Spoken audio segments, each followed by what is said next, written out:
ইসলাম গ্রহণের আগে আপনি কিসে বিশ্বাস করতেন? ইসলাম গ্রহণের পর সবচেয়ে বড় কোন 3টি চ্যালেঞ্জের মুখোমুখি হয়েছিলেন? জেলে যাওয়ার ভয় লাগে না আপনার? আমার কিছু বন্ধু আমাকে এড়িয়ে চলে, কারণ তারা বুঝতে চায় না যে আমি মুসলিম হয়েছি। তারা কোনো কিছুতেই বিশ্বাস করে না, কারণ তাদের কোনো আশা নেই। যখন ওরা ডিপ্রেশনে ভোগে, ওদের সাহায্য করার কেউ নেই, ভরসা করার মতো কেউ নেই তাদের। আমি জানি না, আমি এর উত্তর দেব না। আপনাকে স্বাগতম দাউদ। আমাকে আমন্ত্রণের জন্য অনেক ধন্যবাদ। আমরা আপনার গল্পটা জানতে চাই। দাউদকে আমার জন্ম আর বেড়ে ওঠা কোরিয়ায়, দক্ষিণ কোরিয়ায়। আমি মনে করি আমি কোনো স্পেশাল মানুষ না, কারণ আমি অতি সাধারণভাবে কোরিয়ায় বাস করি, এবং আমি পড়াশোনা করেছি মিউজিক নিয়ে ইউনিভার্সিটিতে। আর কয়েক বছর আগে আমি ইসলামে ধর্মান্তরিত হয়েছি, এবং আমার এই জার্নি এখনো অব্যাহত আছে বলে মনে করি। দাউদ নামটি বেছে নেওয়ার কোনো বিশেষ কারণ আছে কি? আসলে অনেকেই আমাকে এ ব্যাপারে সতর্ক করেছিল।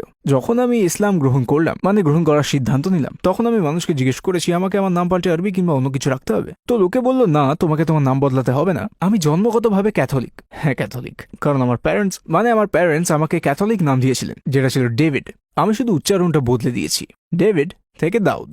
ডেভিড আর দাউদ একই ব্যক্তি? হ্যাঁ, ঠিক, নবীর নাম। আপনি কি ভবিষ্যতে কোনো মুসলিম দেশে শিফট করার কথা ভাবছেন? হ্যাঁ, সেরকমটা ভাবছি, কারণ কারণটা কি? আপনি কি আপনার দেশে কমফোর্টেবল ফিল করেন না? আমি কমফোর্টেবল ফিল করি, কিন্তু আমার মনে হয় আমার আরো শেখা উচিত। আর আমি এখনো বেশ তরুণ, আর এখনো আমার মনে হয় না আমি এখনো ভালো মুসলিম হতে পেরেছি, সত্যি করে। কারণ আমি এখনো অনেক ভুল করি, এখনো মুসলিম হওয়ার পরেও অনেক ভুল ভ্রান্তি হয় আমার। তাই আমি মনে করি যে আমার আরও শেখা উচিত ইসলামী আবহে এবং ইসলামের জ্ঞান সম্পন্ন মুসলিমদের সাথে থেকে। দেশটা কোন দেশ হতে পারে? তুরস্ক, মিশর, সৌদি আরব? এখনো আমি সেভাবে কোনোটা চুজ করিনি। তো আমি তুরস্কেই প্রথম এসেছি। এবছর আমি অন্যান্য দেশেও যেতে চাই, যেমন হয়তোবা আগামী মাসেই আমি সৌদি আরব যেতে পারি, ইন্দোনেশিয়া, মালয়েশিয়া। আমি বিশ্বের বিভিন্ন দেশ ঘুরে ফিরে ফাইনালি আমি কোনো একটা দেশ বাছাই করে নেব, ঠিক। তারপর সেখানে বেশ কিছু সময় থাকার পর আমি হয়তো কোরিয়ায় আবার ফিরে আসব এবং আমার কাজ করে যাব, যেমন আমার জ্ঞান অন্যদের মাঝে ছড়িয়ে দেওয়া। ইসলাম গ্রহণের আগে কিসে বিশ্বাস করতেন আপনি? আমি ঈশ্বরে বিশ্বাস করতাম। আমি বিশ্বাস করতাম কারণ আমি জন্মগতভাবে ক্যাথলিক, আমার বাবা মা ক্যাথলিক, আর আমার পুরো পরিবার ক্যাথলিক। তো আপনি যখন ছোট ছিলেন তখন কি চার্চে যেতেন? হ্যাঁ হ্যাঁ, অবশ্যই। আমার ছোটবেলায় বাবা মায়ের সাথে আমি চার্চে যেতাম, এবং আসলে তেমন একটা বিশ্বাস আমার ছিল না, কারণ আমি সবাই চার্চে যেত বলে স্বাভাবিকভাবে আমি যেতাম। তো আমি যদি ওখানে যেতাম, আমাকে কোনো উপহার দেওয়া হতো বা আমায় কোনো খাবার দিত, তো ব্যাপারটা আমি খুব উপভোগ করতাম। কিন্তু আসলে আমি আমার পরিবার আর বন্ধুদের সাথে থাকতেই আমার ভালো লাগতো। কিন্তু ছোটবেলায় আমার তেমন একটা বিশ্বাস ছিল বলে আমি মনে করি না, কারণ হয়তো আমি এই ব্যাপারটা নিয়ে গভীরভাবে চিন্তা করার সুযোগ ছিল না আমার। কেন আপনি আপনার বিশ্বাস নিয়ে প্রশ্ন তুলতে শুরু করলেন? ইন্টারনেটে কিছু দেখে? ঠিক কি কারণে আপনি ভাবলেন আমাকে একটা পথ খুঁজে পেতে হবে? আসলে এটা একটা বড় কাহিনী। আমি বলেছি যে আমি মিউজিক পড়ি বিশ্ববিদ্যালয়ে, তার আমি একটা মিউজিশিয়ান হতে চেয়েছিলাম। মিউজিশিয়ান? হ্যাঁ, মিউজিশিয়ান। আমি জ্যাজ মিউজিকও রিলিজ করেছি, আর আমার অনেক মিউজিশিয়ান বন্ধু আছে।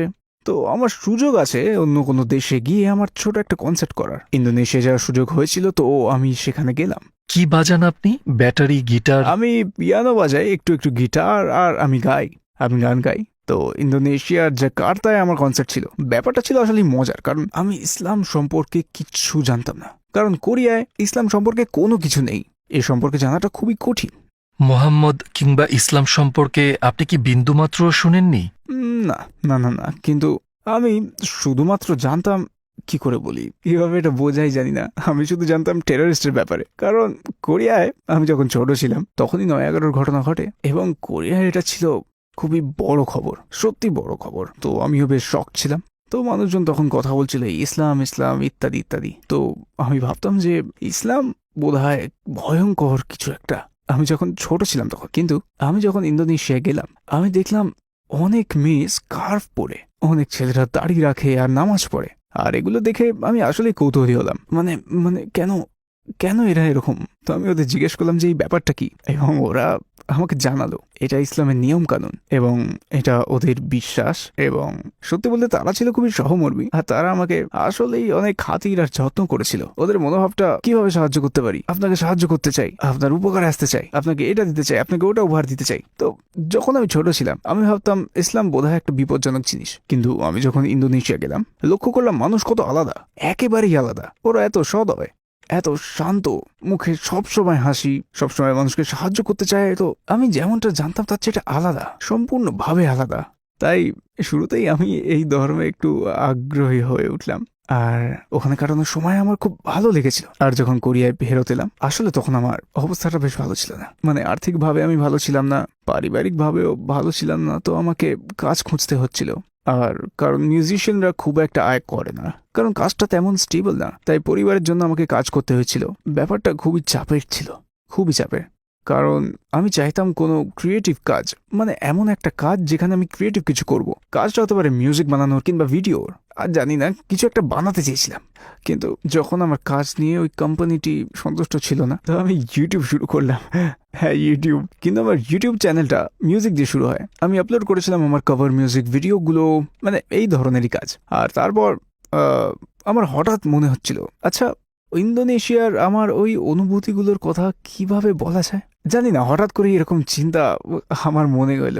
তো আমি শুধু সেটাই বলি যেটা আমি মুসলিমদের সম্পর্কে ভাবি, কারণ অনেক কোরিয়ান মনে করে যে ইসলাম ইসলাম একটু বিপজ্জনক, কিন্তু আমি ইসলামের ব্যাপারে অনেক ভালো জিনিস লক্ষ্য করেছি। তাই এই বিষয়ে আমি কথা বলি, ইউটিউবে আমার উপলব্ধি শেয়ার করা শুরু করি, আর হঠাৎই অনেক মানুষ এ ব্যাপারে আগ্রহী হয়ে উঠলো, মানে অনেক মানুষ। তো তারা আমাকে ইসলাম সম্পর্কে পরামর্শ দেয়, যেমন তুমি যদি ইসলাম সম্পর্কে জানতে চাও তাহলে কথা বলতে পারো এর সাথে, অথবা জিজ্ঞেস করো একজন ইমামকে, মানে তুমি যদি কোরিয়াতে মসজিদ খুঁজে পাও আর চাইলে হয়তো নামাজ পড়াও শিখতে পারো তুমি, অথবা রমজানে কিভাবে রোজা রাখা হয় সেটা জানতে পারো তুমি। তো আমি ধীরে ধীরে প্র্যাকটিস করলাম, কেন জানি না ব্যাপারটা যেন আমার ক্ষেত্রে খুবই স্বাভাবিকভাবে এসেছিল।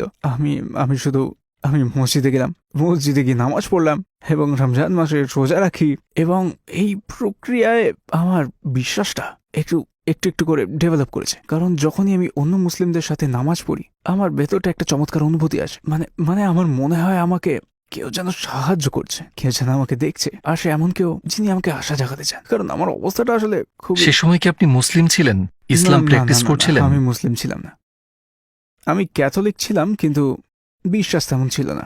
আপনি শুধু প্র্যাকটিস করতে চেষ্টা করছিলেন, কিন্তু আপনার ইসলামে বিশ্বাস ছিল না? হ্যাঁ, আমার বিশ্বাস ছিল না, কিন্তু আমি প্র্যাকটিস করা শুরু করেছিলাম।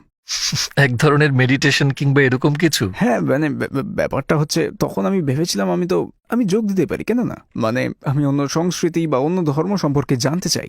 আর আমি যেমনটা বললাম ওই সময় আমার একটু ডিপ্রেশন ছিল, বেশ কঠিন ডিপ্রেশন। তাই আসলে কোরিয়ান সমাজটা খুবই কম্পিটিটিভ, অত্যন্ত কম্পিটিটিভ। মানে তুমি স্কুইড গেম দেখেছো? হ্যাঁ, আমি জানি। কোরিয়ার পুরো সমাজটা হুবহু একই রকম ওই গেমটার মতো, যেখানে শুধুমাত্র একজন জেতে, আর তুমি যদি না যেত তাহলে সবাই হেরে যাবে, আর তখন নিজেকে ব্যর্থ মনে হবে, লুজার মনে হবে।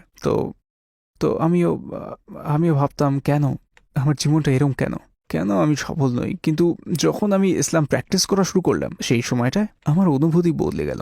মনে হলো আমি যেন আমার হারিয়ে যাওয়া কিছু একটা খুঁজে পেয়ে গেছি। কারণ আমাকে শেখানো হয়েছিল যে কোথা থেকে আমি এসেছি, মানে স্কুল আমাকে সকল প্রকারের গণিত বিজ্ঞান শিখিয়েছে, কিন্তু ওরা আমাকে এটা শেখায়নি আমি কোথা থেকে এসেছি, মানে আমি কে, আমার গন্তব্য কোথায়, আর মৃত্যুর পর আমি কোথায় যাব। তারা আমাদের সেই পথটা কখনোই দেখিয়ে দেয় না। আমি মনে করি যে ইসলাম আমাকে সেই উত্তরটা দিয়েছে, বলেছে আমাকে কোথায় যেতে হবে আর কেন আমি বেঁচে আছি। আমি মনে করি এটা খুব গুরুত্বপূর্ণ, কারণ আমি যখন ডিপ্রেস ছিলাম তখন আমার জীবনের কোনো উদ্দেশ্য ছিল না, মানে কেন আমি বেঁচে আছি, কোথায় যাচ্ছি আমায় করতেটা কি হবে, আমার সত্যি কোনো উত্তর ছিল না। কিন্তু ইসলাম প্র্যাকটিস করার পর আর মুসলিম বন্ধুদের সাথে মেশার পর আর যখন তাদের সাথে আমি নামাজ পড়লাম তখন মনে হলো আমি দিশা খুঁজে পেয়েছি। ইসলাম আমার প্রশ্নগুলোর সব উত্তর দিচ্ছে, যেমন জীবনের উদ্দেশ্য হচ্ছে আল্লাহকে মেনে চলা, কারণ আল্লাহ মানুষ সহ সবকিছু সৃষ্টি করেছেন। রমজানে আমি কৃতজ্ঞতা উপলব্ধি করেছি, এই ধরো খাবারের জন্য, এই পানির জন্য, আর ধরো আমার জীবন, আমার বন্ধু বান্ধবের জন্য, আমার পরিবারের জন্য, মানে পৃথিবীর জন্য, সবকিছুর জন্য। তো এই ব্যাপারটা উপলব্ধি করার পর আমি সৃষ্টিকর্তার প্রতি গভীর কৃতজ্ঞতা অনুভব করেছি।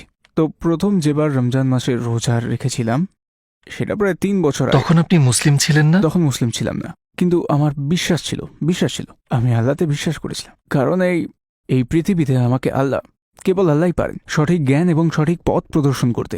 আর একমাত্র আল্লাহই আমাকে জানাতে পারেন যেমন আমার জীবনের উদ্দেশ্য কি এবং কিভাবে জীবনে সুখী হওয়া যায়। তো শাহাদা পাঠ করেছিলেন কিভাবে? এটা প্রায় 2 বছর আগের কথা। আসলে আমার বিশ্বাস রমজানের পর মজবুত হয়েছে। আমার বিশ্বাস ছিল আর আমি আল্লাহকে বিশ্বাস করতাম, কিন্তু আমি শাহাদা পাঠ করার কথা ভাবিনি, কারণ আমি ভেবেছিলাম বিশ্বাস থাকলেও আমি মুসলিম হতে পারবো না, কারণ আমি কোরিয়ায় থাকি, আমি একজন কোরিয়ান, এদেশে জীবনযাত্রার ধরন আলাদা, আমার মনে হয় এটা সহজ না। আপনার কালচারে আপনি কি একমাত্র মুসলিম? আপনার একমাত্র মুসলিম না, তবে সামান্যই আছে, খুব বেশি নেই। কিন্তু ওই সময় একটা কোরিয়ান মুসলিম আমাকে মেসেজ করেছিলেন, তার নাম কারাম। উনি মদিনায় পড়াশোনা করেছেন, মদিনার একটি বিশ্ববিদ্যালয় থেকে উনি গ্র্যাজুয়েশন করেছেন, কুরআন ও দাওয়া ইত্যাদি বিষয়ে পড়াশোনা করেছেন। তিনি আসলেই একজন বিজ্ঞ মুসলিম। তো মেসেজে বলেন তোমাকে সাহায্য করতে চাই। তো আমি দেখা করলাম, আমি তাকে এই প্রশ্নটা করেছিলাম, যেমন আমার বিশ্বাস আছে, কিন্তু আমি জানি না যে আমি মুসলিম হতে পারবো কিনা।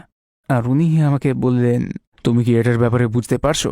আর বললো যে কেউই পারফেক্ট না কেউ, আর যদি তুমি মুসলিম হও, একজন পরিপূর্ণ মুসলিম হিসেবে জীবনযাপন করাটা সহজ নয়, কিন্তু আপনি মুসলিম না হলেও এই ইসলামী জীবন বিধান থেকে আপনি উপকৃত হতে পারেন। কিন্তু যদি আপনি শাহাদা পাঠ করেন আর মুসলিম হন, তাহলে তারপরে নিজেকে ধীরে ধীরে ধাপে ধাপে বদলান, তাহলে আল্লাহ আপনাকে বদলাতে সাহায্য করবেন। কারণ আল্লাহ সুবহানাহু ওয়া তাআলা আমাদের প্রভু, পরম করুণাময় ও ক্ষমাশীল, তিনি সর্বশ্রেষ্ঠ, অতএব তিনি আপনাকে সাহায্য করবেন। তো আপনার আগে মুসলিম হয়ে যাওয়া উচিত, কারণ আপনি জানেন না মানে কখন কি ঘটবে, কেউ জানে না। আমি মরে যেতে পারি, আমার হার্ট অ্যাটাক হতে পারে, সড়ক দুর্ঘটনা হতে পারে, আমি জানি না, আমি মারা যেতে পারি, মানে হয় আজকে, আমি কেউ ভবিষ্যৎ জানে না। হ্যাঁ, তো আমি তেমনটাই ফিল করি। তো আমি ভাবলাম যে আমার মুসলিম হয়ে যাওয়া উচিত, আর তাই আপনি আপনার বাবা মাকে তখনও কিছু না, বলেন? শুরুতেই না বলি। আচ্ছা, তো আপনি মসজিদে গিয়েছিলেন? হ্যাঁ, আমি তাইওয়ানে একটা মসজিদে গিয়েছিলাম এবং ওখানে শাহাদা পাঠ করেছিলাম। আপনার অনুভূতি কেমন ছিল? পরিবেশটা, আশপাশের মানুষ, আপনি কি ওই মুহূর্তটার কথা আমাদের বলবেন? চমৎকার মুহূর্ত ছিল। মানে যখন আমি মসজিদটাতে গেলাম, দেখলাম ওখানে একজন ইমাম আছেন, তিনি কোরিয়ার সবচেয়ে বিজ্ঞ ইমাম। আর যখন আমি তার সাথে দেখা করলাম, ওনার সাথে আরও ইমাম ছিলেন। ওই দিন তাদের একটা মিটিং ছিল, বেশ কাকতালীয় ঘটনাই। তো আমি যখন শাহাদা পাঠ করলাম, ওই জায়গার সকল মানুষ আমাকে এসে অভিনন্দন জানালো, ইসলামের পথে স্বাগত জানালো। আর আমার মনে হলো, জানেনই তো, যখন শাহাদা পাঠ করা হয়, আগে সমস্ত পাপ মুছে যায় আর আপনি একটা নতুন জীবন লাভ করেন, ঠিক এক নবজাতকের মতো। তো আমার তখন মনে হয়েছিল যে এটা বেশ চমৎকার ব্যাপার, খুব সুখকর লাগছিল। ওই সময়কার অনুভূতিটা আমি বলে বোঝাতে পারবো না, খুব চমৎকার ছিল ওটা। আপনার পরিবার যখন লক্ষ্য করলো যে আপনি ইসলাম ধর্ম গ্রহণ করেছেন, তখন তাদের প্রতিক্রিয়া কেমন ছিল? আসলে ওটা আমি ভিডিও করে রেখেছি, একটা ভিডিও আছে। আচ্ছা, তো যেহেতু আমি ইউটিউব ভিডিও বানাই, তো আমি লুকাতে পারবো না, কারণ আমার পরিবারের লোকজন আমার ইউটিউব ভিডিও দেখে। যখন আমি আমার মাকে বললাম, উনি মর্মাহত হলেন। তিনি এমনটাই কষ্ট পেয়েছিলেন যে তিনি বলেছিলেন, এমনটা কিভাবে করতে পারলে তুমি? এমনকি এটাও বলেছিলেন যে তুই কি এবার সন্ত্রাসী হতে চলেছিস? খুব স্বাভাবিক এটা, কারণ কোরিয়ায় এমন ধারণাই প্রচলিত। মানে পশ্চিমা মিডিয়া ইসলাম সম্পর্কে খুবই নেতিবাচক কথা ছড়িয়েছে, এসব মিডিয়ার কারণেই হয়েছে। তো তিনি ভীষণ দুশ্চিন্তাগ্রস্ত হয়েছিলেন, কিন্তু আমি সর্বোচ্চ চেষ্টা করলাম সুন্দরভাবে বোঝানোর যে ইসলাম বিপজ্জনক নয়, আর এটা আমার ঈমান। আর আমি এখন আমার পরিবারকে ভালোবাসি, আর কিচ্ছু পাল্টাইনি, শুধু আমার ধর্মবিশ্বাস ছাড়া। উনি আসলে খুব চিন্তায় ছিলেন, তবে তিনি আমার ইউটিউব ভিডিও দেখতেন। তো তিনি দেখলেন অনেক ভালো ভালো মুসলিম আমাকে সাহায্য করছে, আর যারা ইসলামকে ব্যাখ্যা করছে। তো তিনি ব্যাপারটা বোঝার চেষ্টা করলেন। মানে এখন কিন্তু তার ইসলাম সম্পর্কে অনেক জ্ঞান আছে, কারণ উনি আমার ভিডিও দেখেন। তিনি এখনো ইসলাম গ্রহণ করেননি, এখনো না, ইনশাল্লাহ। ইনশাআল্লাহ ভাই, আমরা দোয়া করব। হ্যাঁ, কিন্তু উনি আমাকে বোঝেন, আমাকে সম্মান ও সমর্থন করেন। তো এখন পরিবারের অন্য সদস্যরা ব্যাপারটা কিভাবে দেখেন? প্রথমে তারা খুবই বিস্মিত হয়েছিল, এবং আমার এক খালা আমাকে এখনো জিজ্ঞাসা করেন, তুমি কি তোমার ধর্ম পরিবর্তন করতে পারবে? তবে তারা বিস্মিত হলেও আমাকে সাপোর্ট করে, তাদের এটা নিয়ে কোনো সমস্যা নেই। আপনার পরিবারের কিংবা আপনার কাছের কেউ কি আপনার কারণে ইসলাম গ্রহণ করেছে? হ্যাঁ, করেছে। এবং এছাড়াও আমার সাবস্ক্রাইবাররা মাঝে মাঝে আমাকে মেসেজ করে বলে, আমি তোমার ভিডিও দেখেছি আর আমি ইসলাম সম্পর্কে জানতে চাই, আমি মুসলিম হতে চাই, কিভাবে কি করব। তো আমি তাদেরকে মেসেজ দিয়ে বলি, ও আমি আপনাকে কিছু তথ্য দিতে পারি, ওয়েবসাইট আর ইমামের নাম্বার আর কোরিয়ার সেই মসজিদের ঠিকানা। তো আমার কোরিয়ান সাবস্ক্রাইবারদের কেউ কেউ মুসলিম হয়েছেন আমার ভিডিওর মাধ্যমে, তো আলহামদুলিল্লাহ এই ব্যাপারটা নিয়ে আমি খুবই আনন্দিত। ইসলাম ধর্ম গ্রহণের পর সবচেয়ে বড় কোন 3টি চ্যালেঞ্জের মুখোমুখি হয়েছেন আপনি? প্রথম দিকে ইসলাম গ্রহণ করার পর আমার কিছু বন্ধু আমাকে ত্যাগ করে, কারণ ওরা বুঝতে পারেনি। আর তারপর আমি মুসলিম হওয়ার জন্য আমার বাচ্চারা একসময় কিন্ডারগার্টেন স্কুলে বাতিল হয়েছিল। তো আমি মনে করি কোরিয়ার মানুষ অন্য ধর্মের ব্যাপারে বেশ সহানুভূতিশীল নয়। আমি মনে করি আমি ভালো মুসলিম নই, কিন্তু মাঝে মাঝে মানুষ আমাকে জাজ করে, বলে যে তুমি তো মুসলিম, তাহলে তুমি এটা কেন করো, ওটা কেন করো, সেটা কেন করো, এটা হারাম সেটা হারাম। কিন্তু আমি জানি আমি আমি জানি যে আমি পারফেক্ট নই, আমি ভুল করি। তো আমি মনে করি আমার উচিত আরো অনুতপ্ত হয়ে আল্লাহর আরো নিকটবর্তী হয়ে যাওয়া আর আরো শিখতে চেষ্টা করা। আমি জানি জার্নিটা লম্বা, কারণ আমি সবেমাত্র ইসলামে এসেছি আর আমাকে আরো আল্লাহর কাছে হতে হবে। তো আমি মনে করি আমি যদি মানসিকতা ধরে রাখি তাহলে আল্লাহ আমাকে সাহায্য করবেন। আমি সবসময় বিশ্বাস করি আল্লাহ সাহায্য করেন। আপনার একটা বড় সুবিধা আছে ভাই, কারণ ধরুন আমার কৈশোরে পদার্পণ করেছি যখন আমার 15 বছর বয়স হয়েছে। তখন আমার এই বয়স পর্যন্ত হয়তো আমি অনেক পাপ করেছি, কিন্তু আপনার পরীক্ষা শুরুই হয়েছে 3 বছর আগে। তো আপনার অনেক সুবিধা আছে, অন্তত সেই লোকটার তুলনায় যে আপনাকে বলে এটা হারাম, কিভাবে তুমি এটা করতে পারো। আলহামদুলিল্লাহ। আমরা জানি কোরিয়ায় ইসলাম রক্ষায় আপনি অনেক বড় কাজ করছেন। জেলে যাওয়ার ভয় লাগে না আপনার? মানে থাকবেই অবশ্য, আমি দক্ষিণ কোরিয়ার মানুষ। তো তো উত্তর কোরিয়ার মতো সমস্যা নেই, আমাদের ধর্মের স্বাধীনতা আছে আর আমরা যে কোনো বিষয়ে কথা বলতে পারি, মানে মানে যে কোনো বিষয়ে। আমাকে অনেক কিছুর ব্যাপারে কথা বলতে হয় যাতে আমি ইসলামকে ডিফেন্ড করতে পারি। যেমন যেমন যেমন কয়েক মাস আগে কোরিয়ার পেশু শহরে একটা মসজিদ তৈরি করা হচ্ছিল, কিন্তু স্থানীয়রা প্রতিবাদ করে, তো ওটা বন্ধ করা হয়েছিল। তো কয়েক মাস আগে আমি সেখানে গেলাম, আমি প্রতিবাদ করতে সাহায্য করি মানুষকে এবং সবাইকে উৎসাহ দিয়েছি মসজিদ নির্মাণে সাহায্য করতে। হ্যাঁ, আমার জন্য এটা একটা সমস্যা হতে পারে, কিন্তু আমি পাত্তা দিই না আর এগুলোতে। মানে কোরিয়াতে তো স্বাধীনতা আছে, ধর্ম বেছে নেওয়ার স্বাধীনতা আছে, তো আমি যা বলতে চাই বলতে পারি। তাই এতে যদি কোনো অসুবিধা হয় তাহলে হ্যাঁ, আমি সেটা মেনে নেব। মুসলিম হওয়ার পর আপনি কি কখনো ভুলে শূকরের মাংস খেয়েছেন? মনে হয় খেয়েছি, কারণ কোরিয়ায় সবকিছুতেই শুকরের মাংস থাকে, মানে পর্ক বেস্ট সব। ফর এক্সাম্পল, যদি আমি রেস্টুরেন্টে যাই, আমি সবসময় জিজ্ঞেস করি এতে পর্ক আছে, সাধারণত ওরা বলে হ্যাঁ পর্ক আছে। আর কিছু কিছু জায়গায় বলে এতে পর্ক নেই। তো আমি যখন ওরা বলে এতে পর্ক নেই, আমি খাই, কিন্তু খেতে অন্যরকম লাগলে আমি জিজ্ঞেস করি আবার এতে সত্যি শুকর নেই তো, মানে স্যুপটা কি পর্ক বেস্ট? তখন ওরা বলে হ্যাঁ। দিয়ে আমি বলি তুমি বললে এতে পর্ক নেই, দিয়ে ওরা বলে হ্যাঁ পর্ক নেই, এটা শুধু স্যুপ। তো মানে ওদের হালাল খাবার সম্পর্কে ওদের অত জ্ঞান নেই, এইসব কারণেই তো এইসবই হয় কোরিয়াতে। ধরুন আপনি একটা পার্কে বসে আছেন, তখন একটা কোরিয়ান লোক আপনাকে এসে বলছে যে সে আপনাকে চেনে এবং সে আপনার কাছে জানতে চাইছে আপনার ধর্ম সম্পর্কে। আপনার সময় মাত্র 1 মিনিট, আপনি তাকে কি বলবেন? আমার মনে হয় আমাকে তখন ব্যাখ্যা করতে হবে জীবনের উদ্দেশ্য সম্পর্কে। কোরিয়ার সমাজ খুবই কম্প্যারেটিভ এবং ওখানে অনেক মানুষেরই জীবনের কোনো উদ্দেশ্য নেই, তাই তারা সহজেই বিষণ্ণ হয়ে পড়ে। আমি তার কাছে ব্যাখ্যা করব যে মানব জীবনের উদ্দেশ্য হচ্ছে সৃষ্টিকর্তাকে মানা, তার জন্য কাজ করা, আর তার মধ্যেই আপনি খুঁজে পাবেন চিরস্থায়ী সুখ। তো এটাই। আপনি ইসলামে শান্তি খুঁজে পেয়েছেন? হ্যাঁ, ইসলামেই শান্তি আর সুখ পাওয়া যায়। আমাদের নবী আলাইহিসসালামের জীবনের কোন দিকটি আপনাকে সবচেয়ে বেশি মুগ্ধ করেছে? তার চারিত্রিক বৈশিষ্ট্য, তার জীবনযাপন, কিংবা আমাদের নবী সাল্লাল্লাহু আলাইহি ওয়াসাল্লামের জীবনের কোনো ঘটনা? কোন ব্যাপারটা সবচেয়ে বেশি হৃদয়গ্রাহী বলে আপনি মনে করেন? ওকে, তো আমার জন্য যখন তিনি বিশ্বে ইসলাম প্রচারের চেষ্টা করেছিলেন তখন কোনো মুসলিম ছিল না, রাইট? তিনি ছিলেন একমাত্র মুসলিম যিনি বার্তাটি গ্রহণ করতেন এবং ছড়িয়ে দিতে চাইতেন ইসলামকে, ইসলামের মেসেজকে। আমি খানিকটা ওই ধরনেরই ফিল করি, কারণ আমি কোরিয়ায় থাকি আর আমার আশেপাশে কেউ মুসলিম নেই। আমি একমাত্র মুসলিম আর আমি বুঝতে পারি যে সেই পরিস্থিতি কেমন হতে পারে সেটা কি করে মোকাবেলা করা যায়। কিন্তু নবী মুহাম্মদ সাল্লাল্লাহু আলাইহি ওয়াসাল্লাম হাল ছাড়েননি। আমার কাছে এটা অসম্ভব মনে হয়, কিন্তু সেটা তিনি করেছেন। তিনি বিশ্বে ইসলাম প্রচার করেছেন এবং তিনি এর প্রচার শুরু করেছিলেন মক্কা মদিনায়। কিন্তু এখন দেখুন দূরের দূরের স্থানে যেমন ইন্দোনেশিয়া, মালয়েশিয়া আর যেমন আফ্রিকার পশ্চিমাঞ্চলে সবাই এখন ইসলামে বিশ্বাস করে, এমনকি দক্ষিণ কোরিয়ায়ও আমি ইসলামকে বিশ্বাস করি। আমি মনে করি এটা চমৎকার ব্যাপার। আর ইসলাম হচ্ছে পৃথিবীর সবচেয়ে দ্রুত বর্ধনশীল ধর্ম। তো আমি মুগ্ধ হয়ে ভাবি যে তার ব্যক্তিত্ব, তার কার্যকলাপ সব কিছুই, কিন্তু আমি সত্যি অভিভূত হই এটা ভেবে যে তিনি ইসলাম প্রচার করেছিলেন এমন সময় যখন কেউ ইসলাম বিশ্বাস করতো না। আপনার মতে পৃথিবীর সবচেয়ে বড় মিথ্যা আর সবচেয়ে বড় সত্যটা কি?